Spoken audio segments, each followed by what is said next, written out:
আসসালামু আলাইকুম সবাইকে। বারান্দায় বসে চা খাচ্ছি। এই গ্লাসটা আমার খুব পছন্দের একটা গ্লাস। এটাতে আমি চা বা পানি খেতে পছন্দ করি। ভালো আছি বা খুব হাসি খুশি নিয়ে ফেসবুকে আসতে বা ভালো আছি মূলক পোস্ট দিতে এখন কেন জানি না ভয় কাজ করে। কেন ভয় কাজ করে? কেমন জানি একটা বদ নজরের প্রভাব ফেলে বলে মনে হচ্ছে। বদ নজর অবশ্যই আছে, কিন্তু আমি আসলে কি শেয়ার করব তাহলে?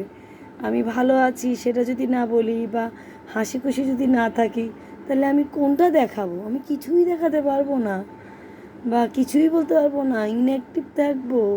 মানে বুঝতে পারছি না আসলে ভালো আছি বললেও বদ নজর লাগবে, আবার ভালো নেই বললেও মানুষ হাসাহাসি করবে। মানুষ কি বলবো, মানে কোনটা বলবে ভাই, কোনটা বলবে আমি সেটাই বুঝতে পারি না।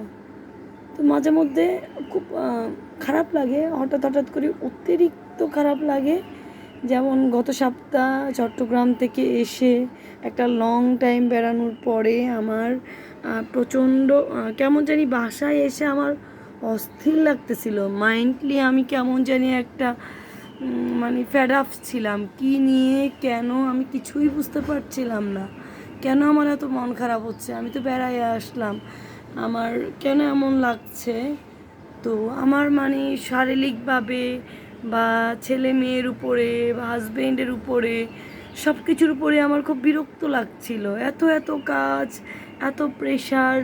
আর আমি যখন আসি না, আমি যাই খুব গুড ফিলিং নিয়ে যাই, কিন্তু আমি যখন আসি তখন আমার গুড ফিলিংটা থাকে না।